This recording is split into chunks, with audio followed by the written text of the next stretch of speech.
नमस्कार, देव माझ्यावरती स्वागत आहे. आज आपल्याबरोबर श्री हेमंत बापट आहेत.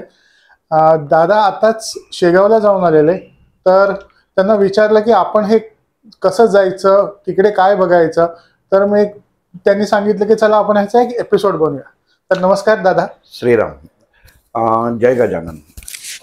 शेगाव ही वारी असं म्हणतो, कारण गेले 8 ते 9 वर्ष मी दर महिन्याला शेगावला जातो. आम्ही मित्रांचा ग्रुप आहे 4 जणांचा. आणि काही प्रत्येक मनुष्याच्या जीवनामध्ये घटना घडत असतात. तशी माझ्या जीवनामध्ये घटना घडली काही वर्षापूर्वी. आणि ती एक थोडक्यात सांगतो, कारण कसं असतं की आपला त्या तत्वावरती विश्वास बसण्यासाठी किंवा आपण तिथं दर महिना का जातो, साधारण बऱ्याच जणांचं असं असतं की काही अपेक्षेने जातो, काही आपल्याला प्राप्ती करायची असते, अशा अनुषंगाने आपण जात असतो. तर लहानपणापासून घरामध्ये आमच्या गजानन महाराजांचं पोथी वाचन किंवा महाराजांचा जो चिली मोडतोय तो ब्लॅक अँड व्हाईट फोटो हा लहानपणापासून बघितलेला आहे. आणि अगोदर सांगितलं तसं की फक्त कुठं आपल्याला चांगलं खायला मिळतंय का प्रसाद रूपी, प्रसादानंतर लक्षात आलं. तर तेवढा फक्त सहभाग असायचा. आई वडील कधीतरी जायचे तेव्हा त्यांच्याबरोबर 2-4 वर्षातनं एकदा असा एखादेच वेळ योग यायचा. पण मागा एका भागामध्ये जेवरेवाडीचे भानुदास महाराज मांजरेकर आणि नंतर तिथं जायला मी लागलो. तिथं दर महिना जायचो. पण कुठला उद्देश परत सांगतो की नव्हता, की खाणं हा एवढा एकच उद्देश. शेगावला काही वर्षापूर्वी आम्ही जेव्हा गेलो तेव्हा इथनं पुण्याहून 11 वाजता निघालो. पुणे ते शेगाव हे रस्त्यानी बाय रोड अंतर साधारण 512 किलोमीटर आहे. आणि सर्वांनाच माहिती आहे आता लक्झरी संगमवाडी तेव्हा ओंकारेश्वरापासून असायच्या. पण प्रेफर आम्ही कारने केलं. आमचे 4 मित्र म्हणून कारने आम्ही जायचो. तर तेव्हा असं मनात आलं की शेगावला आपण एकदा जाऊन यायला पाहिजे. आणि माझ्या साडूंसोबत मी शेगावला गेलो होतो. ते नुकतेच गुजरातला जाऊन आले होते. आणि सकाळी 11 वाजता आम्ही निघालो पुण्याहून. आणि जायला आम्हाला अर्थातच 8 तास लागतात. तेव्हा काही समृद्धी हायवे नव्हता त्यावेळी. आणि खामगावच्या अलीकडं एक घाट सदृश्य रस्ता होता. आणि आम्ही साधारण रात्री 11:30 पावणे 12 वाजता जालन्याला जेवण घेतलं आणि पुढं जायला निघालो. त्या दिवशी अमावस्या होती. कसं असतं, आपण म्हणतो ना की आपण विश्वास ठेवायला नाही पाहिजे की मनुष्याच्या जीवनात काही घटना घडतात तशा. तर जेव्हा आम्ही इथनं निघालो, त्यांची होंडा सिटी कार होती. उत्तम ड्रायव्हिंग ते करतात. आणि इथनं निघताना नगर रोडलाच पहिल्यांदा एक कुत्रं आमच्या कारच्या समोर आलं. म्हणजे ते त्याला धडक बसली, पण ते मरता मरता वाचलं. मग तसंच पुढं गेलो आम्ही. आणि वाघोली क्रॉस केल्यानंतर एक माणूस आडवा आला. मग तिथं थांबलो. मग तेव्हा असं म्हटलं की तुमची झोप झाली आहे का, कारण आदल्या दिवशी ते गुजरातचा प्रवास करून आले होते. तर त्यामुळं म्हटलं की काही जर अडचण असेल तर आपण कॅन्सल करू, अजून काही पुण्याची आपण लांब जास्त गेलो नाही. ते म्हटले नाही ठीक आहे, बरोबर, काही अडचण नाही आहे. आणि मग संध्याकाळी एक 7:30-8 वाजता औरंगाबादला आम्ही पोचलो. आणि त्या औरंगाबादच्या जसं क्रॉस केलं चहा पिऊन, तसं एक कबूतर समोरनं आलं. म्हणजे रात्री 8:30-8:30ला सगळ्यांना माहिती, पक्षी तिन्ही सांजला आपल्या घरट्यात बसतात. पण ते आलं खरं. आणि जसं एखादी गोष्ट स्वतःला वाहून घेते तसं समोरनं आलं आणि ते डायरेक्ट आमच्या कारच्या पुढं खाली गेलं. आणि तिथंही एकदा मनामध्ये शंकेची पाल चुकचुकली की आज अमावस्या आहे, की आज काही असं म्हणजे 2-3 घटना आपल्याला निघाल्यापासून घडल्या, तर असं काही हे नाहीये ना म्हणून. पण तरी आम्ही काही नाही, महाराजांवरती श्रद्धा, आपल्या मनामध्ये खेळ, अशा दृष्टिकोनातनं निघालो होतो. आणि जेव्हा जालन्यात आम्ही 11-11:15 वाजता थोडंसं एक पोटात काहीतरी पाहिजे म्हणून जेवण घेतलं. कारण शेगावमध्ये तेव्हा भक्त निवास होते, पण मिळेल की नाही जेवण हे सांगता येत नव्हतं. तेवढी सोय झालेली नव्हती. आणि जेव्हा खामगावच्या अलीकडे एक घाट सदृश्य वळण होतं, तिथे एक क्षणभर मी गाडीमध्ये पुढे बसलो होतो, उजव्या बाजूला ते ड्रायव्हिंग जे करत होते त्यांची एक क्षणभर डुलकी लागली आणि आमची गाडी बरोबर समोर त्या दरी सदृश्य खड्ड्यामध्ये गेली आणि त्यांनी चांगल्या मोठ्या आपटे खाल्ल्या गाडीने आणि जोरे दणकेत बसून खाली एका दगडाला जाऊन ती गाडी अडकली आणि रात्रीचे जवळजवळ 12:15 वाजले होते. निर्मनुष्य रस्ता, पूर्ण गाडी पूर्ण चेपली. खूप घाबरलो आणि दणका माझ्या मणक्याला इतका जोरात बसला होता की मला हलता येईना. गाडीचे सगळे पुढचं पूर्ण चेपलेलं होतं, दरवाजे चेपले होते, पण सिस्टम बंद झाली होती गाडीची, कारण ती होंडा सिटी ऑटोमॅटिक गाडी आहे त्याला. पण अक्षरशः महाराजांचं नाव घेतलं आणि दरवाजाची लॉक एका आधी उघडत नव्हती, ती उघडलं. मग आम्ही बाहेर पडलो, म्हणजे बाहेर याच्यात आलो, बघितलं काय ते कोणीही नाही. वरती 1-2 गाड्या थांबल्या, पण त्या काही मदत न करता तशाच पुढे निघून गेल्या. कुठेही काही रस्ता दिसत नव्हता, काहीही दिसत नव्हतं. आणि तेव्हा आत्ताच्या सारखे काही मोबाईल एवढे स्ट्रॉंग नव्हते की त्याचा आपण प्रकाश करून बघू, पण तरी साधारण, आणि अमावस्या असल्यामुळे चंद्रप्रकाश पण नाही, पण तरी साधारण अंदाज घेतला आणि आम्ही परत गाडीत बसलो. म्हटलं महाराजांचं नाव घेऊन त्यांनी गाडीला स्टार्टर मारला आणि गाडी चक्क चालू झाली. कशी वर आली हे आम्हाला तिघांनाही, त्या दिवशी आम्ही 3 जण होतो, कळलं नाही. वर आलो, थोडं पुढं गेलो आणि गाडी बंद पडली. मग तसंच थोडंसं ढकलत हे करत आम्ही कसं बसत तिथं एक विजयलक्ष्मी म्हणून खामगावला पेट्रोल पंप आहे, त्या पंपावर गेलो. तिथं त्यांचं एक 7 रूम ते 8 रूमचं हॉटेल आहे. तर तिथं त्यांना सांगितलं आम्ही की असं असं 24 तास पंप चालू असतो. त्यांनी गाडी बघितली, रूम दिली, पण मला अजिबात हलता येत नव्हतं, म्हणजे मुवमेंटच बंद झाली होती आणि कोणाची ओळख नाही, काही नाही. प्रचंड घाबरलो होतो. आपण जसं म्हणतो ना की मृत्यूला आपल्या समोर बघणं काय प्रकार असतो, हा त्या दिवशी मी वास्तविक खूप अनुभवला. आणि तिथनं मग आम्ही आणि त्या दोघांना नंतर नर्मदा परिक्रमेला जायचं होतं, म्हणजे काही दिवसांनी ते नर्मदा परिक्रमेला. तर इथं गमतीची भाग अशी की ज्यांची गाडी होती ती गाडी पूर्ण चेपलेली, सगळा एवढा ऍक्सिडेंट झालेला. आणि जेव्हा आम्ही त्या रूममध्ये गेलो तेव्हा हे दोघं निश्चिंत डाराडोर झोपले. म्हणजे ही त्याच्यामध्ये अजून एक गमतीचा भाग आहे की एवढा ऍक्सिडेंट आणि झाल्यानंतर माणसाला खरं झोप लागलीच नाही पाहिजे, उडली पाहिजे. तर हे शांत झोपले. मला बसता येत नव्हतं, उठता येत नव्हतं. पण गंमत अशी होती की मी जेव्हा टॉयलेटला जायचो तेव्हा मला त्रास व्हायचा नाही. म्हणजे हा त्याच्यामध्ये अजून एक असलेला तेव्हाचा चमत्कारच म्हणायला पाहिजे. आणि मग आम्ही ते रात्र कशी बशी काढली. त्याच्यानंतर 1 जण ओळखीचे बुलढाणाला होते, ते सकाळी कार घेऊन आले, त्यांनी बघितलं आणि मग आम्ही खामगावला एका डॉक्टरांकडे गेलो सकाळी. तिथं त्यांनी तपासून त्यांनी सांगितलं नाही की हे फ्रॅक्चर आहे आणि तुम्हाला प्रवास काही करता येणार नाही, तर तुम्हाला एक तर पुण्याला जायला लागेल किंवा इथं थांबायला लागेल. पण त्यांना म्हटलं की नाही ठीक आहे, काय व्हायचं ते होऊ दे, महाराजांकडं गेल्याशिवाय काय. असं मनामध्ये रागाने किंवा तिडीक येऊन झालं की नाही, काही होऊ दे, महाराजांच्या दारासमोर, महाराजांच्या पलंगासमोर काय व्हायचं ते होऊ दे, मी आता परत जाणार नाही. आणि मग तिथनं बाहेर त्या दवाखान्यामध्ये एक माणूस बसला होता. त्यांनी त्याचं पागोटं काढलं आणि माझ्या कमरेला बांधलं आणि म्हटले तुम्ही जा, हे तुम्ही काढू नका, त्याच्यात तुम्हाला ते सपोर्ट करेल. म्हटलं ठीक आहे. ते बघितलं, त्यांनी लावलं, मला खरंच जरा थोडंसं बरं वाटलं. मग आम्ही तिथनं आता शेगावला जायचं कसं, म्हणजे हा एक प्रश्न होता. कारण जे बरोबर आले होते ते परत गेले. आम्हाला त्यांची विचारपूस करून दवाखान्यात नाही करून. म्हटलं ठीक आहे.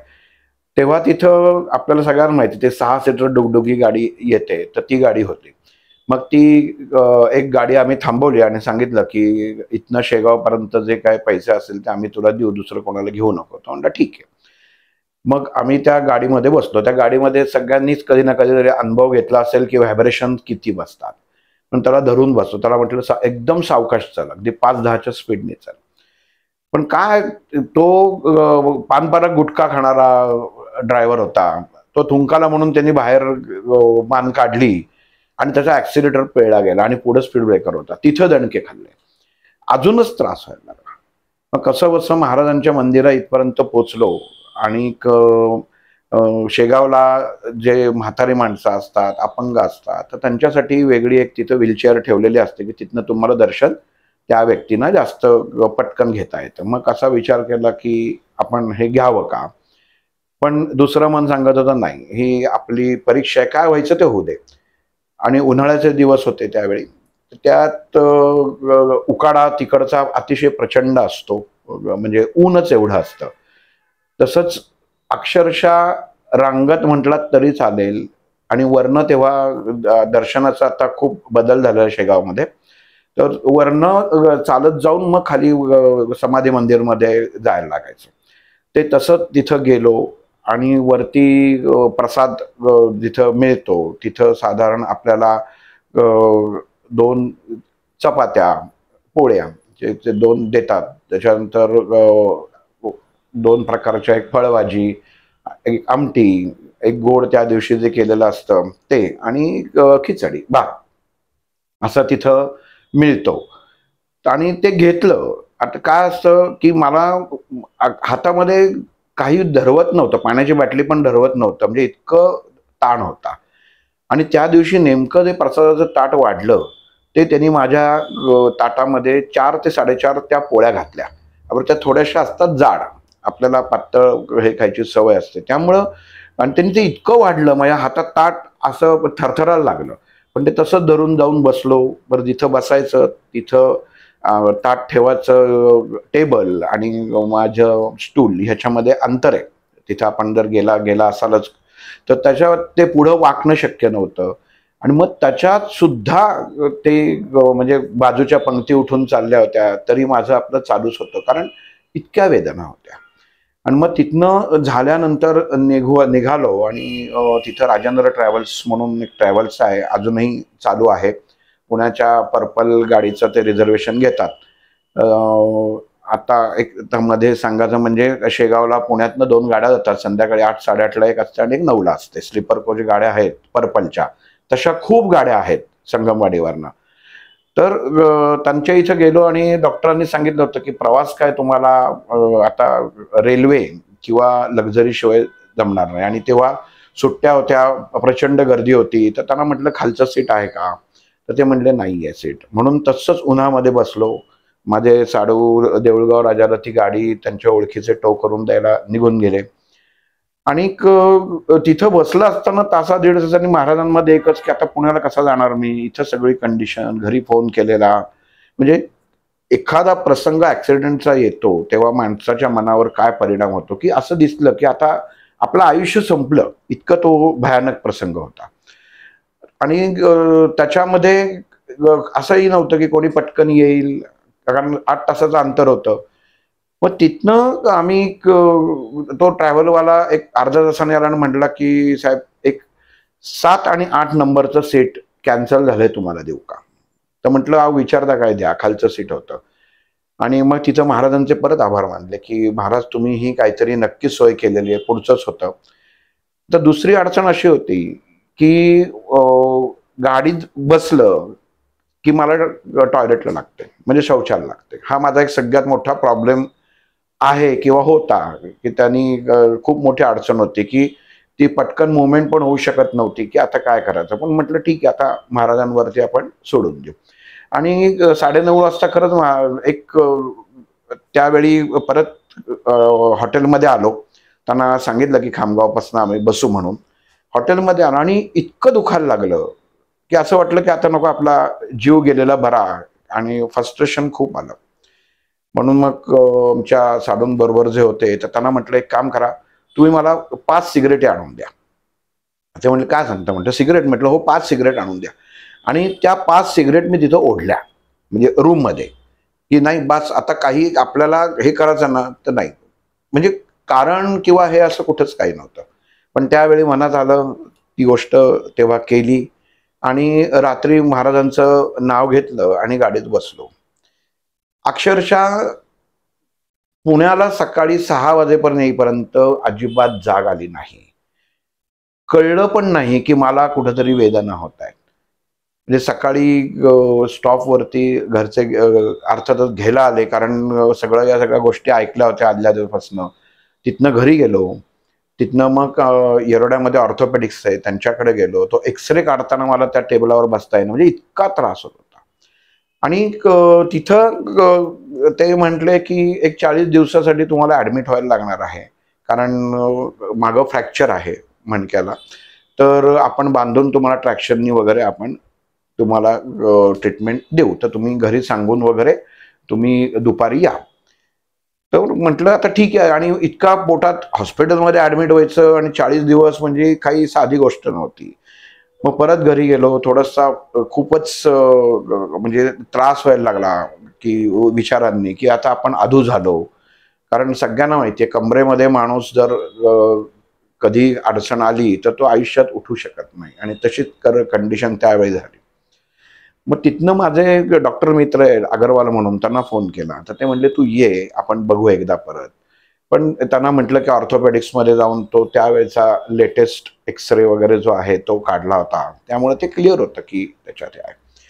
आणि मग मी आमच्या डॉक्टरांकडे गेलो. त्यांनी तो एक्सरे बघितला त्याच्यामध्ये आणि म्हणले की हा तुझा पूर्वीचा तू पडला होतास का. तर मागं एकदा मी 2 व्हीलरवर दिवाळीमध्ये पडलो होतो. ते म्हटले हा जे तुझं फ्रॅक्चर दिसतंय ह्याला, तर ते तेव्हाच आहे, हे आत्ताचं नाहीये. तर आत्ता तुला ते मसल्स ताणले गेल्यामुळेच प्रॉब्लेम आहे. तर मला असं वाटत नाही की तू ऍडमिट व्हावं किंवा ह्याच्यात वेळ लागेल, तर गोळ्या देतो आणि त्यांनी होईल. मग म्हटलं ठीक आहे. मला तेवढा एक आनंद वाटला की असं असं हे झालंय, म्हणजे जुनं पडलो होतो हे निश्चित होतं, त्यामुळं तेव्हा दुर्लक्ष केलं होतं. घरी आलो, चालू झालं. अक्षरशः एक अपंगाचं किंवा विकलांग असेल तर काय जीवन असतं ते मी 7-8 दिवस भोगलेलं आहे. आणि एकदा घरातच पाणी थोडंसं सांडलं होतं आणि माझा पाय थोडा सटकला आणि ते परत जर्क माझ्या कमरेला बसला आणि खूप कंटाळलो. प्रचंड मला त्याचा हे आला की नाही आता बास. त्या दिवशी पट्टा लावून यायचो, ऑफिसला आलो, आमच्या गुरूंच्या फोटोसमोर उभा राहिलो. त्यांना म्हटलं मी आत्तापर्यंत सगळं तुम्ही सांगताय त्याप्रमाणे त्याच्यात सगळं करतो, पण जर तुम्ही माझ्यासाठी जर काही तुम्ही करतच नाही, केलंच नाही, तर मला तुमची गरज नाही. आणि माझं ऑफिस दुसऱ्या मजल्यावर आहे. मी म्हटलं तुमचा फोटो माझं आज बरं नाही झालं तर उद्या सकाळी भिरकावून देईन खाली वरनं, हे तुम्ही लक्षात ठेवा. म्हणजे इथपर्यंत मनस्ताप किंवा त्यावेळी त्रास मला होत होता. आणि एवढं बोललो. 2 व्हीलरवरनं घरी जायला निघालो आणि संगमवाडीवरनं जाणं येणं करायचं होतं. ह्याच्यात पेन किलर दिवसातनं 3 खाल्ल्यामुळे तेवढ्या त्या पेन जाणवायच्या नाही. आणि त्या दिवशी झालं असं की संगमवाडीला ते रबराचे स्पीड ब्रेकर बसवले होते, ते लक्षातच नाही. गाडी थोडी जोरात चालवली आणि त्या स्पीड ब्रेकरवरनं गाडी उडाली अशी, म्हणजे 2 व्हीलर आपण कधी लक्षात आलं नाही तर उडते तशी उडाली आणि सरळ घरी गेलो. म्हणजे संगमवाडी ते घर माझं साधारण एक 5 किलोमीटरचं अंतर आहे, 4-5 किलोमीटरचं. आणि घरी गेल्यावर माझ्या लक्षात आलं की माझं दुखणंच नाहीये, म्हणजे मला दुखतच नाहीये. मग घरी गेल्यानंतर मी आपलं नॉर्मल कपडे हे केले, सगळं केलं, वाकून बघितलं, हे केलं, तर कुठंच काही नाही. म्हणजे सगळं जागेवरती, गोळी नाही, मलम नाही, काही नाही. की घरच्यांनाही वाटायला लागलं की हा नाटकं करत होता की काय या सगळ्या गोष्टींची. आणि मग असं वाटलं की नाही, आपण एकतर आपल्या गुरुचा अपमान केला, अनावधानाने आपण बोललो, हे बोलायला नाही पाहिजे. पण आता चूक तर घडलेली होती, चूक झालेली होती. मग आता काय करायचं. मग तिथनं मी दुसऱ्या दिवशी जेव्हा ऑफिसमध्ये आलो आणि त्यांची माफी मागितली, आमच्या डॉक्टरांच्या मिसेस काकू, त्यांना फोन केला. म्हटलं काकू माझं चुकलं की असं असं झालं, मी बोललो होतो काल ह्याला. तर ठीक आहे म्हणाल्या, त्याही जास्त काही बोलल्या नाही काही ह्याला. आणि म्हटलं मग एवढं हे करत असताना मला त्यांनी असं सांगितलं की एक पुस्तक माझ्यासमोर येऊन पडलं त्या दिवशी. आणि ते पुस्तकाचं पहिलं पान मी उलगडलं आणि त्याच्यावरती एक दीक्षित म्हणून त्यांचं पुस्तक होतं. आत्ता पुस्तकाचं नाव मला आठवत नाही. आणि डॉक्टरांचं असं हे आलं की तू ह्यानं जाऊन भेट. आणि मी त्याच्या खाली नंबर होता, मग त्यांना फोन केला. ते फलटणला असतात आणि बिब्बेवाडीला ते दोघं नवरा बायको यायचे, वयस्कर होते तेव्हाच. तर त्यांना फोन केला, ते म्हटले तुम्ही या. त्यांना थोडीशी अशी एक व्हायब्रेशनची शक्ती होती, म्हणजे किंवा ते होमिओपॅथिकचं औषध द्यायचं. आणि मी त्यांच्याकडे गेलो आणि त्यांच्याकडे गेल्यावर बसलो. म्हटलं काय काय कशासाठी आलात? म्हटलं मला असं असं माझ्या गुरूंनी तुमचं पान पुस्तकाचं उलगडलं तेव्हा तुमचा नंबर होता आणि सांगितलं आहे ना एक कर. ते मला म्हणाले तुम्ही प्रवास करून आला होता का? प्रवासात असं असं घडलं होतं का? म्हटलं हो. मग तेव्हा त्यांनी सांगितलं की तुम्ही गाडीत चौघे होतात. तर म्हटलं नाही, आम्ही तिघच होतो. मग त्यांनी अक्षरशः जो इन्सिडन्स जो घडला, म्हणजे जेव्हा कुत्रं आडवं आलं तर त्यावेळी ते म्हणले की तुमचा मृत्यूयोग होता. आणि जसं कुत्रं आडवं गेलं तसे म्हणले महाराज तुमच्या बरोबर मागं गाडीत येऊन बसले. आणि ते शेगावला जेव्हा तुम्ही त्या पंपामध्ये तुम्ही गाडी लावलीत, हॉटेलमध्ये गेलात, त्याच्यानंतर ते तिथनं निघून गेले. म्हणजे तुम्हाला हे महाराजांनी पूर्ण पुढचं सुद्धा, म्हणजे त्यावेळी तुमचा मृत्यू कुठेही दिशेला तुम्ही जर गेला असतात तर हा त्या दिवशी तुमचा लिहिलेलाच होता. तर प्रत्येकाला आपल्याला एक साधारण भीती असते, काय का की हो का, मग आता आता काय, म्हणजे पुढचा प्रश्न म्हणजे बाकीचं सोडून आता काही आहे का? ते म्हणजे आता काही हे नाहीये. पण त्या दिवशी तुम्हाला महाराज होते म्हणून तुम्ही सगळे वाचलात. तर म्हटलं ठीक आहे. आणि मग तेव्हा मनामध्ये मी केलं की मी दर महिन्याला शेगावला जाणार आणि महाराज तुम्हाला दर महिन्याला येऊन काही होते भेटणार. आणि ही इतकी शेगावची श्रद्धा, एक सांगायचं म्हणजे असं आहे महाराजांचा की कसे काही संत आहेत की ज्यांना आपण म्हणतो की प्रत्येक आपण व्यक्ती आहोत, म्हणजे प्रत्येकाच्या जीवनात आयुष्यात सुख दुःख हे क्षणोक्षणी येत असतात, जात असतात. पण आपण म्हणतो ना की एखाद्या डॉक्टरचं औषध की ह्याचं घेतलं ना किंवा रोगी बरा होतो, तसं माझ्या दृष्टिकोनातनं किंवा ऑब्झर्वेशननी की जेवढे संत आहेत तर त्या संतांमध्ये गजानन महाराज हे एकमेव संत असेल ना की ते ताबडतोब रिझल्ट देतात. असं माझं स्वतःचा वैयक्तिक अनुभव आहे, दोघा तिघांनी नंतर घेऊन पण बघितलेला आहे की ते पटकन ऐकतात, म्हणजे जास्त हे करत नाहीत, त्रास देत नाहीत. पण मी महाराजांना कायम एकच प्रश्न तिथं गेलं की आजही करतो की तुम्ही हा आता कोणाच्या लक्षात आलं नसेल तर तिथं जाऊन बघावा की वरती जे अन्नछत्र आहे तिथं महाराजांचे त्यावेळेचे खरे फोटो आहेत, ब्लॅक अँड व्हाईट फोटो लावलेत. की महाराज तुम्ही प्रत्येक फोटोत वेगळे कसे दिसता, हा माझा प्रश्न आहे त्यांना, की तुम्ही म्हणजे वास्तविक तुम्ही दिसता कसे.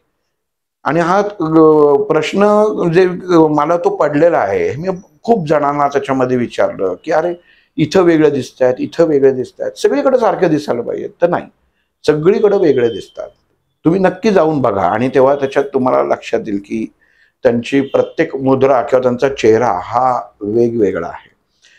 आणि तेव्हापासनं मग आपण म्हणतो ना की महाराजांचं हे करायला की ती एकरूपता झाली महाराजांशी की नाही काही झालं तरी. मग अडचण 2019 साली झाली की जेव्हा करोना आला.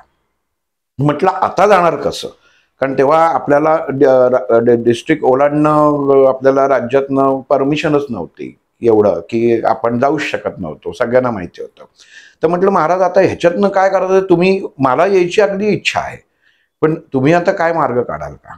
मग एकदा मी घरी दुपारी गेलो होतो, तेव्हा दुपारी गुरुवार होता आणि जेवायला सुरुवात करणार तेवढ्यात एकदा दरवाजावर बेल वाजली आणि दरवाजा उघडला तर एक व्यक्ती दारात उभी होती. आणि तेव्हा करोनामुळे सगळीकडे आपल्याला माहिती आहे की कर्फ्यू टाईप सगळ्या झाला, तर सगळ्यांना घरातच थांबायला सांगितलेलं होतं. म्हटलं आता कोण आलं म्हणून मग त्यांनी केलं. तर ते जी व्यक्ती आली होती ती गवंडी काम करायची. ती आमच्या सासऱ्यांकडं गवंडी काम करून पैसे घेण्यासाठी म्हणून आमच्याकडे आली. 12 वाजले होते. तर त्यांना मी घरी सांगितलं की अजून एक ताट तुम्ही तयार करा, म्हणजे आपण, कारण 12 वाजता जी व्यक्ती घरात येते ती दत्त स्वरूप असते, तर तुम्ही घरी या, बसा त्याला म्हटलं. आणि ते बसले. म्हटलं मग बोलता बोलता विषय झाला की तुम्ही कुठले, ते म्हटले मी अकोल्याचा. म्हटलं काय करता, ते म्हटले कॉन्ट्रॅक्टचं आहे, तिकडं शेत जमीन आहे. म्हटलं मग आता काय तुम्ही कसं जाता येतं, आता करोनामुळे आता सगळीकडे जाता येत नाही याच्यात. ते म्हटले गव्हर्नमेंटचा जो जे महत्त्वाची कामं असतात किंवा आहे तर त्यांना पास मिळतो. तेव्हा सगळ्यांना माहिती आहे की जर कुठं जायचं असेल तर डॉक्टरांचं सर्टिफिकेट लागायचं, आपल्या पोलीस हे व्हेरिफिकेशन करायला लागायचं, मग तिथनं पोलीस पास तुम्हाला जनरेट करायचे आणि मग तुम्ही जाऊ शकाल. तर मी त्यांना म्हटलं की अहो आम्ही असं शेगावला जातो, पण आता म्हटलं जाणं ह्या महिन्याला होणार नाही, कारण असं ही बंदी आहे. तर तुम्ही काहीतरी तुमच्या ह्याच्यामध्ये ॲडजस्ट कराल का, की तुम्ही जाताना मी तुमच्या इथं तुमच्याबरोबर येतो आणि मग येताना तुम्ही म्हणाल तेव्हा आम्ही येतो परत रिटर्न. तर ते म्हणले कसं आहे की तेव्हा कारमध्ये सुद्धा 4 जणांनाच बसायला परमिशन होती. म्हणजे ते म्हणले की तसं आम्ही कामासाठी जातो त्यामुळं हे होत नाही. पण मी म्हटलं प्रयत्न तर करा. तर म्हटलं ठीक आहे. मग ते म्हटले डॉक्टरांचं सर्टिफिकेट लागेल, कारण तेव्हा MD डॉक्टरांचं सर्टिफिकेट लागायचं आणि आम्ही सगळे फिट होतो, कोणालाही शारीरिक त्रास नव्हता. पण आता सर्टिफिकेट आणणार कुठनं हा मोठा त्यावेळी असलेला प्रॉब्लेम होता. आणि त्याच वेळेला फोन वाजला आणि माझे एक मित्र वगैरे डॉक्टर आहेत, त्यांनी फोन केला होता. सहज फोन केला. म्हटलं काय चालू आहे? म्हटलं काही नाही असं. म्हटलं डॉक्टर साहेब एक मला मदत पाहिजे होती. तर म्हणले बोला ना. म्हटलं असं असं मला शेगावला आम्ही जातो, तर मला तुम्ही आमच्या 4 मित्रांचे सर्टिफिकेट देऊ शकाल का? आता इथं मुद्दामून डॉक्टरांचं नाव सांगत नाही, कारण गैरसमज निर्माण होतो, परत प्रॉब्लेम निर्माण होतो. पण आणि आमचा भाव शुद्ध होता की दर्शनाला जायचं असतं, कुठं मजा वगैरे करायला जायचं नव्हतं. ते म्हणले देतो की. आणि अक्षरशः 5-10 मिनिटामध्ये आम्हाला त्यांनी सर्टिफिकेट सगळ्यांना दिली. मित्रांकडनं लगेच आधार कार्ड मागून घेतलं. ते म्हणले तुम्ही दिलंय मला हे, पण म्हणले खात्री नाही, कारण तुमचं कारणच नाही ना, तिकडं जायचं एक सबळ कारण लागतं. त्याच्याशिवाय तुम्ही तेव्हा परमिशन मिळायची नाही. म्हणजे कोणी घरात गेलंय का, कुठं व्यवसायाला काय आहे का, असं ते सबळ कारण तेव्हा द्यायला लागायचं. तेव्हा ती गव्हर्नमेंटमध्ये हे करा. तर तो म्हटलं मी बघतो कसं हे करायचं. म्हटलं ठीक आहे. आणि संध्याकाळी त्यांचा फोन आला की ते राहायचे ह्याला मावळला. मग तो माणूस मावळला राहिला होता की तिकडं त्यावेळी ते मंत्री होते तिथे. आता मला त्यांचं नाव आठवत नाहीये, पण त्यांच्या कोट्यातनं आम्हाला पास मिळाला. गंमत बघा की ते म्हणले मला आश्चर्य वाटलं की आम्ही हे टाकल्यानंतर त्यांच्या कोट्यातनं तुमचा पास आला आणि तो पुढच्या 3 महिन्याचा आला. म्हणजे 3 महिन्याचा पास आम्हाला आलेला होता आणि ही महाराजांनी आमची सोय केली. परत असं होतं की जायचं आणि परत राहायचं काय, कुठं काय. आणि मग ज्यावेळी ॲक्सिडेंट झाला होता, ज्या विजयलक्ष्मी हॉटेलमध्ये देशमुख म्हणून आहेत त्यांचं हॉटेल आहे, तर आज 9 वर्ष आम्ही जातोय, त्याच रूममध्ये राहतो आणि त्या माणसाचे आमचे संबंध इतके चांगले आहेत आणि 9 वर्षापासून ते आम्हाला भाडंही विचारत नाही. आम्ही त्यांना जे तेव्हा होतं तेच भाडं आज देतो किंवा कुठंही नाही. तर तेव्हा ते म्हणले बापट आम्ही तुमच्यासाठी एक रूम उघडीन आणि मी तुम्हाला घरनं जेवण आणून देईन, पण तुम्ही काही हरकत नाही. म्हणजे ही आम्ही जायचो शेगावला, कोणीही नसायचं. अर्थातच सगळी मंदिरं बंद होती. मला बरेच जण म्हणायचे मूर्खपणा आहे, तिथे जाऊन काय मंदिरात जायला मिळणार आहे का, प्रवेश मिळणार आहे. पण कसं असतं ना की ज्या भूमीमध्ये महाराजांचे पाय आहेत, ती प्रत्येक भूमीमध्ये महाराज कणकण बसलेले आहेत. आणि एक दुसरा विचार केला की त्यांनी जर असं असतं की बाबा तू येऊच नको, तर त्यांनी बाकी सोयी आमच्या ज्या सहज झाल्या त्या त्यांनी केल्याच नसत्या. त्यामुळं आमची प्रत्येक ठिकाणी आपोआप ती महाराजांनी केलेल्यासारखी सोय करून ठेवली आणि आमचा कधीच शेगावला करोनामध्ये सुद्धा खंड पडला नाही किंवा कोणाला कशाचा कधी त्रास झाला नाही. आणि गंमत म्हणजे अशी की तेव्हा गाड्यांची चेकिंग व्हायची की म्हणजे मास्क लावलाय ना, सॅनिटायझर आहे ना, किती जण गाडीत आहेत. एकदाही गाडी थांबवली नाही. म्हणजे हा एक दुसरा भाग झाला की लाईनमध्ये गाड्या असायच्या, कारण आमच्याकडे पास होता, आम्ही सगळ्या प्रिकॉशन सगळ्या घेतलेल्या होत्या. पण तिथं जेव्हा आम्ही गाडीमध्ये बसलेला असायचो तेव्हा गंमत अशी असायची, पुढची गाडी तपासायची, आमची सोडायची आणि आम्ही मुद्दामून मागं वळून बघायचो, तर मागची तपासलेली थांबवलेली असायची. म्हणजे हे गणित आम्हाला कळलं नाही. पण सांगायचं कारण असं की हे सगळं महाराजांची सगळी एक किमया जे म्हणतो ना कशी असते, तर ती महाराजांनी केलेली कृती. आणि एकदा अशी म्हणतात ना की असं शेवटी कुठलंही तत्व ही आपली परीक्षा बघतं. आणि मग आम्ही डबं घेऊन जायचो. तर एकदा गेलो आणि शेगावच्या अलीकडे म्हणजे खामगावच्या पुढं आता काहीतरी खाऊ म्हणून असं थांबलं, पण इतका पाऊस जोरात होता की काय करायचं म्हणून. आणि डावीकडे एक छोटंसं मंदिर दिसलं. अगदी रस्त्याच्या बाजूला जसं थोडंसं तसं एक मंदिर होतं. म्हटलं आता या मंदिराच्या इथं थांबू आपण बरोबर आणलेलं जे काय आहे आणि झुणका भाकरी आम्ही घेऊन जायचो. ती घेतली, त्या मंदिरात गेलो आणि ते गजानन महाराजांचं मंदिर. तर म्हटलं आपण इथं आता ह्याच्यात आलो आहे, तर म्हटलं आता चला, प्रसादही आणला होता, कोणी खाल्लेला नव्हता आणि गंमत बघा कशी असते. तर तिथं ती व्यक्ती आली तिथली आणि ती म्हणली तुम्ही काय आणलंय का? तर म्हटलं हो आम्ही आणलेलं आहे ह्याच्यामध्ये ह्याच्यात.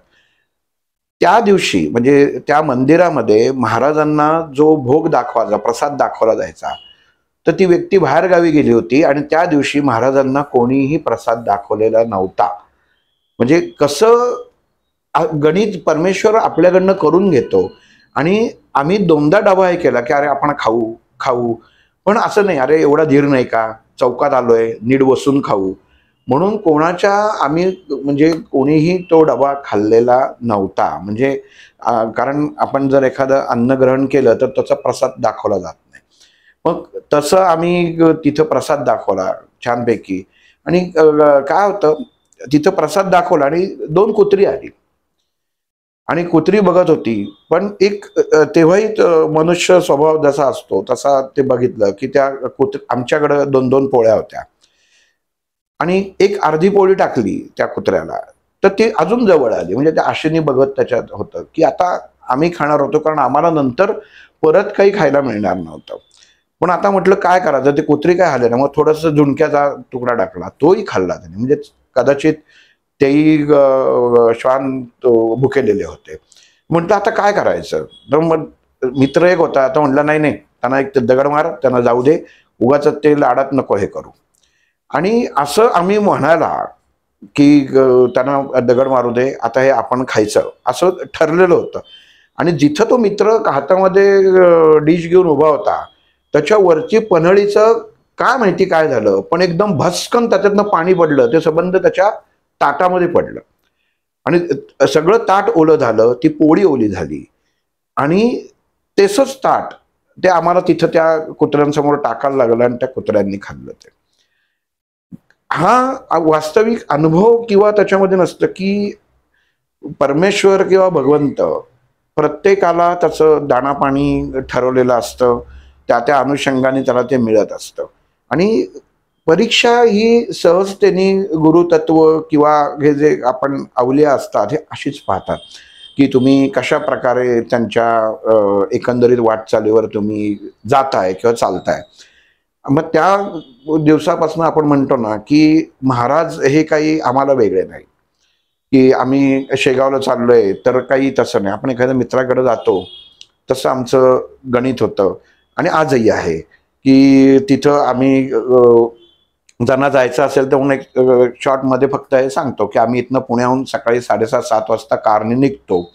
इथनं गेल्यानंतर नगरला आम्ही नवनाथ म्हणून हॉटेल आहे, छान हॉटेल आहे, प्युअर व्हेजिटेबल हॉटेल आहे, तिथं नाश्त्याला थांबतो आणि मग तिथनं तुम्हाला औरंगाबादपर्यंत सरळ जायला लागतं. आणि औरंगाबादच्या इथनं आत्ता समृद्धी हायवे चालू झाला आहे. मग समृद्धी हायवेमधनं तुम्ही पुढं शेगावला जाताना 2 ठिकाणून तुम्हाला एक्झिट होते. एक जालन्याला होते आणि एक पुढं होते देऊळगाव राजाच्या इथे एक होते आणि एक कारंजाच्या इकडं होते. म्हणजे तिकडनंही तुम्ही येऊ शकता कशा प्रकारे तुम्हाला जायचं असेल. आम्ही शक्यतो देऊळगाव राजाच्या इथनं बाहेर पडतो आणि तिथनं चिखली, खामगाव आणि शेगाव असं जातो. मग चिखलीला एक अगरवाल यांचं हॉटेल आहे, म्हणजे लक्झरीन गेलं तरी तिथं स्टॉप असतो. तिथं आम्ही थोडंसं चहा किंवा कशाच्यासाठी थांबतो आणि मग फ्रेश होऊन पुढं शेगावला जातो दर्शनाला. शेगावचं आता दर्शनाला अगोदर प्रायव्हेट पार्किंग होती, पार्किंगचे खूप प्रॉब्लेम्स होते. आता संस्थांचं स्वतःचं खूप मोठं पार्किंग आहे. म्हणजे एका वेळेला 3,500 ते 4,000 गाड्या उभ्या राहतील, 4 व्हीलर, एवढं मोठं पार्किंग आहे. म्हणजे तुम्ही जेव्हा जाता तेव्हा सरळ पार्किंगमध्येच जाता आणि पार्किंगमध्ये गाडी पार्क केल्यानंतर तिथं आता 2 प्रसाधनं पण बांधलेली आहेत. म्हणजे जेंट्स लेडीज वेगळी तिथं जाऊ शकता आणि तिथनं मग तुम्हाला बाहेर येता येत नाही. तिथनंच रस्ता केलेला आहे की तो सर्वात पहिला भक्त निवास क्रमांक 1 तिथनं तो मार्ग निघतो. मग ज्यांना राहायची सोय बघायची असेल तर तिथं ऑफिस आहे. मग तिथं तुम्हाला आधार कार्ड घेऊन द्यायला लागतं, मग तिथं नोंद करून तुम्हाला रूम अलॉट होतात. तिथं एक नियम अतिशय कडक आहे की दोघा जणांना, म्हणजे एक समजा नवरा बायको असतील तर ते रूम दिली जात नाही, कारण जागेचं पावित्र्य हे राखलं जातं. तुम्ही फॅमिली असेल तर त्यांना दिलं जातं. आणि शेवटी कसं असतं की मनुष्य बघितल्यावरती कळतो, म्हणजे एखादे थोडेसे वयस्कर नवरा बायको असतील तर त्यांना ती जागा मिळते, असं हे होत नाही की नवरा बायको मिळत नाही. म्हणजे त्यांच्या गोष्टी त्या लक्षात येतात की खरंच नवरा बायको. मग तुम्ही जर असाल, तरुण असाल, तर तुम्ही मॅरेज सर्टिफिकेटची एक कॉपी बरोबर ठेवलीत तर तुम्हाला ती अडचण येणार नाही. तिथं भक्त निवासमध्ये तुमची जो प्रसाद मंदिरात दिला जातो तोही नंतर मिळतो. आधी प्रसाद सकाळी 9 ते रात्री 9 असायचा. आता गेल्या 2 महिन्यापासून महाप्रसादाची वेळ बदलली आहे. सकाळी 10 ते संध्याकाळी 5 अशी महाप्रसादाची वेळ आहे. मग संध्याकाळी 5 नंतर जे भक्त दर्शन घेऊन येतात ते समाधीचं दर्शन घेतल्यानंतर आपण रामाच्या मंदिरात येतो. तर त्याच्यामध्ये मग तुम्हाला प्रसादाचा लाडू वाटप केलं जातं. मग तिथं तुम्हाला प्रत्येकाला एक एक लाडू मिळतो. मग ते लाडूचं दर्शन, लाडू घेऊन मग लागूनच तुमचं महाराजांचा पलंग आहे आणि विठ्ठल रखुमाईची मूर्ती आहे आणि दोन्ही एक जी महाराजांच्या काळापासून पेटवलेली आहे. आणि त्यालाच लागून मारुतीचं मंदिर आहे की जिथं महाराजांपासून ते स्थापित आहे. असं ह्या शेगावर तिथं तुम्ही स्तोत्र वाचू शकता, तुम्ही पोथी वाचू शकता आणि बऱ्याच भाषांमधल्या पोथ्या किंवा स्तोत्र तिथं मिळतं. तुम्हाला विकत घ्यायची गरज लागत नाही. त्याच्यानंतर संस्थांमध्ये तुम्हाला अभिषेक तुम्हाला तिथं सांगू शकता किंवा सकाळी पहाटे अभिषेकाची वेळ आहे त्यावेळी तुम्ही तिथं विठ्ठल रखुमाईचं मंदिर आहे, तिथंच महाराजांच्या चांदीच्या कायम स्वरूपाच्या पादुका आहेत. म्हणजे आपण दर्शनाला जातो तेव्हा त्याचं दर्शन हे प्रत्येकाला होतच. तर तिथं तुम्ही अभिषेक करू शकता. म्हणजे आणि सगळ्यात महत्त्वाचं वैशिष्ट्य असं तिथलं आहे की कुठेही पैसा खाता देणं कोणी तुम्हाला दिसणार नाही की गुरुजींना अमुक पैसे दिले मग तुम्ही लवकर या, तर नाही. तुम्ही कोणीही असो, मग अगदी तुम्ही साधा माणूस असो किंवा आर्थिकदृष्ट्या प्रबळ असो, त्याला रांगेतनंच दर्शन घ्यायला लागतं आणि रांगेतनंच दर्शन होतं. साधारण वेळ जास्तीत जास्त अर्ध्या तासाच्या आत दर्शन होतं. मुखदर्शनाची रांग वेगळी असते, 5 ते 10 मिनिटात होतं. म्हणजे दोन्ही प्रकार त्यांनी ठेवलेले आहेत. अतिशय उत्तम नियोजन, स्वच्छ नियोजन अशी शेगावची एक ओळख पण आहे, हे सगळ्यांना माहिती आहे. राहायचे भक्त निवास तिथं तुम्हाला गजानन वाटिका बघायला आहे. त्याच्यानंतर तिथं मेन रोडला तुम्ही आलात की एक समजा तुम्हाला थोडंसं वरच्या क्वालिटीचं भक्त निवास पाहिजे असेल फॅमिलीसाठी फक्त, तर तिथं तुम्ही जाऊ शकता, म्हणजे तिथं राहू शकता. पण नियम सगळीकडं एकच, कुठंही तुम्ही गाजावाजा करू शकत नाही. म्हणजे एक पावित्र्य आणि व्यवस्थितपणा, नीटनेटकेपणा, जो संस्थांनी घालून दिलेली शिस्त, ह्याच्यातच तुम्ही तिथं राहू शकता. लक्झऱ्या ज्या गाड्या येतात सगळ्या या मंदिरापर्यंत अगोदर जायच्या, आता जात नाहीत. त्यामुळे गजानन वाटिका म्हणून एक तिथं स्टॉप आहे, त्या वाटिकेपासून तुम्हाला लक्झरी उतरते. साधारण पुण्यावरनं सुटलेल्या गाड्या सकाळी 6:30, 7 ते 9 अशा दरम्यान वेगवेगळ्याच्या तिथं येतात आणि तिथनं 50 रुपये रिक्षावाले घेतात 3 जणांचे, तुम्हाला भक्त निवास किंवा तिथं सोडतात. खूप हॉटेल आहेत, फक्त हॉटेलमध्ये जाताना नीट चौकशी करून आपली फसवणूक होणार नाही ना असं बघावं. बाजूलाच गीतांजली म्हणून एक चांगलं हॉटेल आहे. आम्ही बऱ्याच वेळा तिथं काही याच्यामध्ये अगदीच 1 दिवसाची ट्रिप असेल तर स्नानासाठी वगैरे तिथं थांबलेलो होतो. पण बघावं काय जे आहे ते. शेगावला गेलं की म्हणतात तिथनं तुम्हाला 5 ठिकाणं बघण्यासारखी आहेत शेगावला जेव्हा तुम्ही जाल. तर एक म्हणजे महाराज जिथं कीर्तनाला जायचे ती जागा. त्याच्यानंतर दुसरं तिथं शनी मंदिर आहे, तिथंही महाराजांचा पलंग आहे.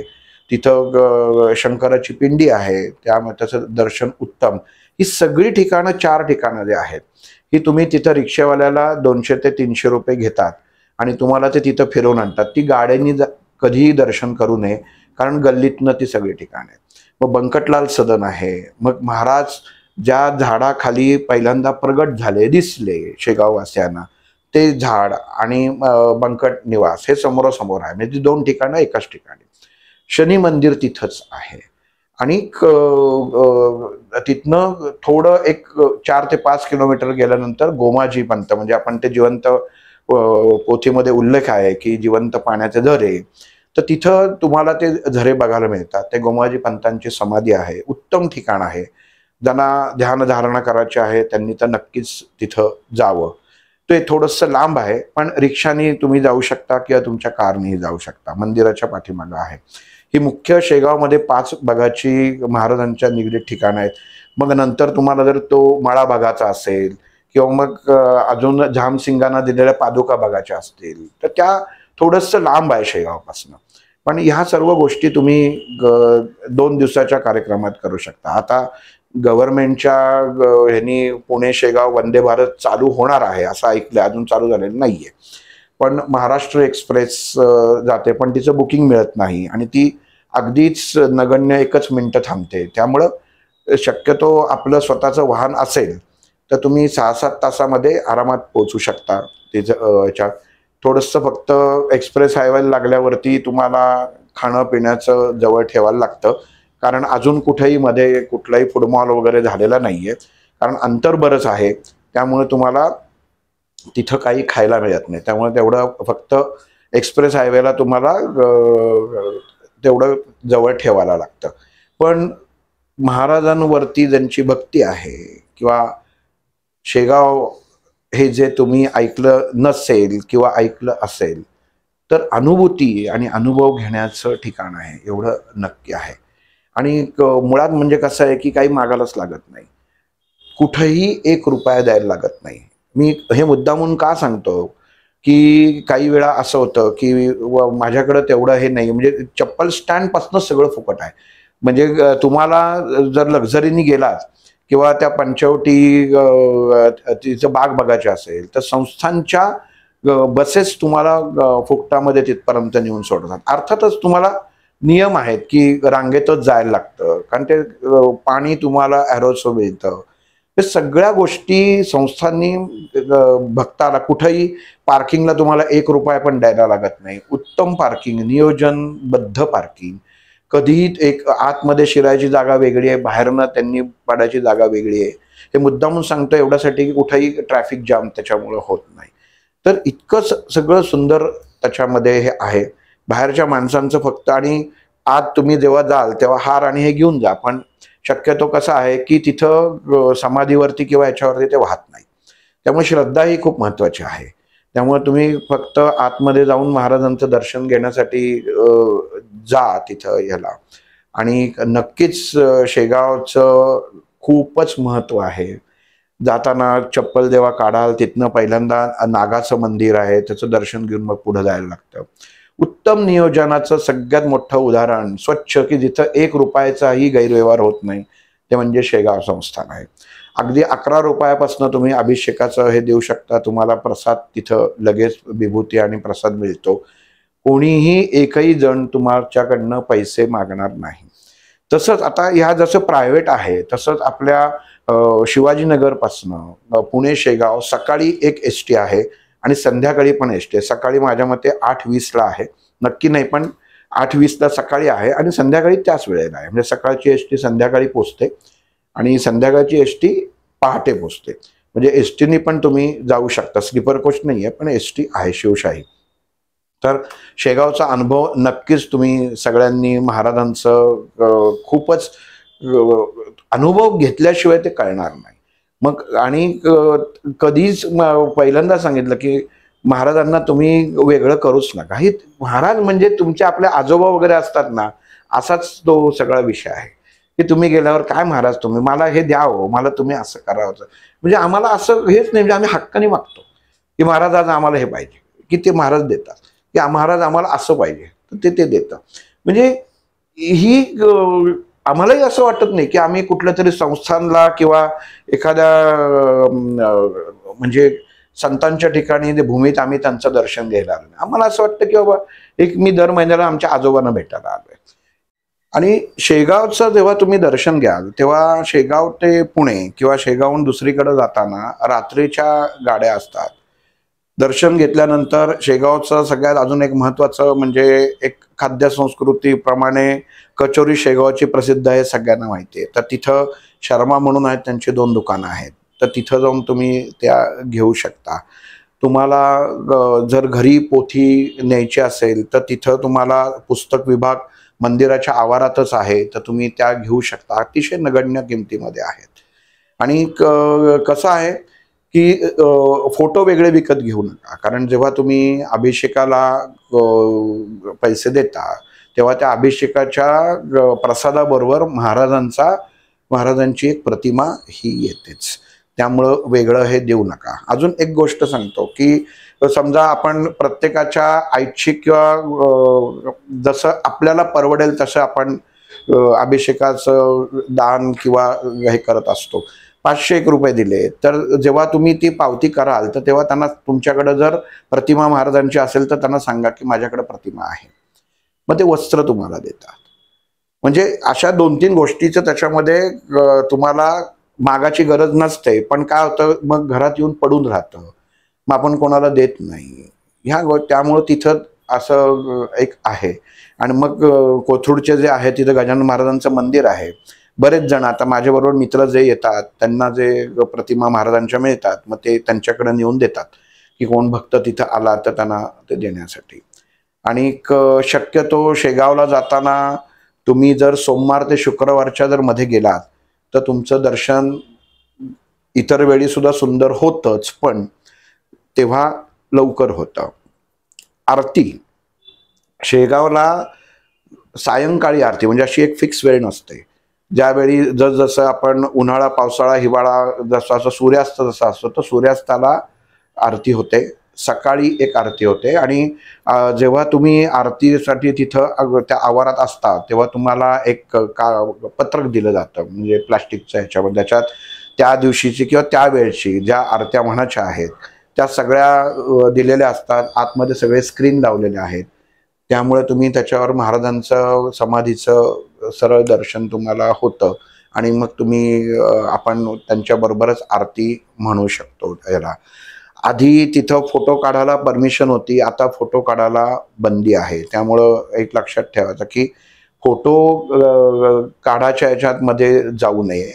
दुसरी गोष्ट, आता बहुतेक संस्थानांमध्ये कपड्याची सुद्धा वस्त्राच्या बऱ्याच नियम केलेले आहेत. शेगावमध्ये आत्ता काही महिन्यापूर्वी नियम केला गेलेला आहे की पुरुषांनी पूर्ण म्हणजे पॅन्ट तरी असावी किंवा लुंगी असावी, धोतर असावं, ह्याप्रमाणे कपडे हवेत. आणि माता भगिनींनी पंजाबी ड्रेस किंवा साडी याच्यामध्ये असावं. कुठेही शॉर्ट मिडी असं केलं तर आतमध्ये प्रवेश मिळणार नाही, कारण हे तिथं मग जाऊन आपण त्याच्यात हुज्जत घालत बसण्यात काही अर्थ नसतो. मग आपण जातानाच ह्या गोष्टी जर आणायचं भान ठेवलं तर त्याच्यात बरं पडेल असं वाटतं.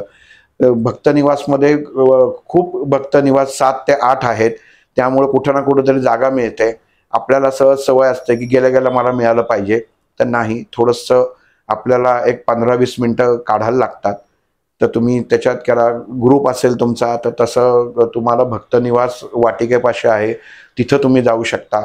अतिशय म्हणजे साधारण 5 ते 7 बेड्स ज्या रूम्स आहेत त्या तुम्हाला 500 ते 1000 रुपयामध्ये मिळतात. 5-7 जणांच्या. स्वच्छता सगळीकडे क्लीन असतं. कुठेही तुम्हाला आम्ही हे तुला पैसे देतो, चहा आणून दे, ते आणून दे, असल्या गोष्टी होत नाहीत. ह्या मुद्दामून लक्षात घेण्याच्या गोष्टी आहेत. प्रत्येक ठिकाणी कॅन्टीन आहे, संस्थांचंच कॅन्टीन आहे. तिथं तुम्ही अगदी नगण्य पैसे घेऊन तुम्हाला चहापासनं नाश्त्यापासनं पूर्ण प्रसादापर्यंत सर्व उपलब्ध होतं. सकाळी ठराविक 2 तास वेळ असते, संध्याकाळी 2 तास वेळ असते. त्यामध्ये तुम्हाला जेवण मिळतं. अगदीच 30 ते 35 रुपयात जेवण तुम्हाला पूर्ण जेवण तिथं मिळतं. जागेवरतीच आपल्याला ताट घेतलं की नंतर वाढायला जागेवरतीच येतात. एक लक्षात कधीही घ्यावं की प्रसाद असतो, टाकू नये. तिथं गडबड करून बोलून जाऊ नये, गप्पा मारत बसतात. ह्या गोष्टी तिथं गेल्यानंतर कळतातच. आणि जे सेवेकरी असतात, जे पांढऱ्या सलवार कुर्तामध्ये किंवा टोपीमध्ये दिसतात, तर हे तिथले कोणी नोकर नाही आहेत. तर अख्ख्या भारतामध्ये ज्यांना या संस्थांची, शेगाव संस्थांची किंवा महाराजांची सेवा करायची, त्यांचे नाव नोंदणी केले जाते आणि त्या नाव नोंदणीमधनं तुम्हाला तो एक स्लॉट दिला जातो की ह्यावेळी तुम्ही इथं सेवेला येऊ शकता. तर त्यावेळी तुम्ही म्हणजे तुम्ही एखादा मनुष्य तुम्हाला सांगत असेल किंवा झाडत असेल तर आपल्या डोक्यामध्ये किंवा एक बुद्धीमध्ये असं असतं की हा जरा कुठल्या खालच्या वर्गाचा दिसतोय, तो कदाचित सायंटिस्ट सुद्धा असतो. म्हणजे तिथं एकच आहे की मी सेवेकरी. हे कायम लक्षात ठेवायचं की अमुक करून द्या, तमुक करून द्या, तर हे नाही. तुम्ही स्वतः काय आहेत ना, ही तुमची स्वची ओळख तिथं गेल्यानंतर होते. त्यामुळं शेगावचा तुम्ही नक्कीच एकदा जाऊन या. नंतर शेगाववरनं जर टू व्हीलर असेल तर जालन्याला ताई महाराजांचं दत्त मंदिर आहे, तर तिथंही खूप सुंदर रामाचं मंदिर आणि दत्तात्रयांचं मंदिर आहे. तेही तुम्हाला येता येता तुम्ही जर जुन्या रोडने आलात तर करू शकता, जालन्यामध्ये आहे. त्या 2 गोष्टी बघण्यासारख्या आहेत. नंतर खामगावला चपलगिरी महाराजांचा मठ आहे, तर तोही बघू शकता तुम्ही. ह्याला तिथली विभूती जी आहे, त्याचं वैशिष्ट्य असं आहे की तिथली विभूती ही जर तुम्ही जर शेत असेल, बाग असेल तर त्याच्या भोवती टाकलीत तर तुमच्या घरामध्ये कुठल्याही प्रकारचे सरपटणारे प्राणी येत नाहीत. म्हणजे ही त्याची एक वैशिष्ट्य आहे. त्यांचं व्याघ्रासन, त्यांचे सगळे वस्त्र हे तुम्हाला तिथं बघायला मिळतील. ही शेगाव आणि जे खवय्ये आहेत म्हणजे त्यांना मुद्दामून सांगायचं तर खामगावमध्ये जगदंबा चौकामध्ये एक मिठाईचं दुकान आहे, तिथं तुम्हाला बालुशाही मिळते. ती तिथली फेमस बालुशाही आहे. तर एवढं हे सगळं शेगावला महाराजांच्या आपल्या आजोबांच्या ठिकाणी आहे. सगळ्यांनी एकदा नक्कीच जावं, ट्रिप म्हणून जाऊ नये. आपल्या आजोबांना भेटायला चाललंय म्हणून तिथं जा आणि नक्कीच शेगावचा अनुभूती हे प्रत्येकाने घ्या आणि मागून बघा महाराजांना की मला अमुक द्या. ज्या गोष्टी आर्थिक आहेत तेवढ्या कृपा करून मागू नका. नाही तर आम्ही गेलो आणि मला लाखभर रुपये पाहिजे होते, तर ते काही म्हणजे भौतिक गोष्टीमध्ये तुम्ही मागू नका. त्याची गरज आहे. एका बाजूला लाखभर ठेवलेत आणि एका बाजूला श्वासाचा आपल्याला अडलंय, तर श्वास मागितला पाहिजे ना, लाखभर रुपये नाही. भौतिकतेत कधीही मागू नये, ते देतच असतो परमेश्वर आपल्याला. तिथं जेवढं तुम्हाला त्याच्या सानिध्यात राहता येईल तेवढं राहा. गोमाजी तिथं नक्की जा. सगळे शनी मंदिरांच्या इथं तुम्ही जाताना एक नारळ घेऊन जा. तिथं नारळ फोडला की आपलं विघ्न हरतं असं तिथल्या लोकांचं, काही जणांचं म्हणणं आहे. हे एक फक्त तुम्हाला सांगायचं काम केलं की तिथं आहे. शंकराची पिंडी ध्यान करायला अतिशय उत्तम स्थान आहे की ज्यांना ध्यान करायचं आहे ना, मेन आतमध्ये त्या गल्ल्यांमध्ये असून अतिशय शांतता तिथं आहे. तिथंही स्वच्छता, सगळी सोय महाराजांनी सगळ्या ठिकाणी तुमची करून ठेवलेली आहे. तुम्ही फक्त शुद्ध अंतःकरणाने त्यांच्यापर्यंत पोचा. बाकी सगळं तुम्ही परत तुमच्या गावाला येईपर्यंत त्यांनी सगळी सोय करून ठेवलेली आहे. हा भाग शेगावच्या याच्यामध्ये आपण इथं थांबूयात. श्रीराम.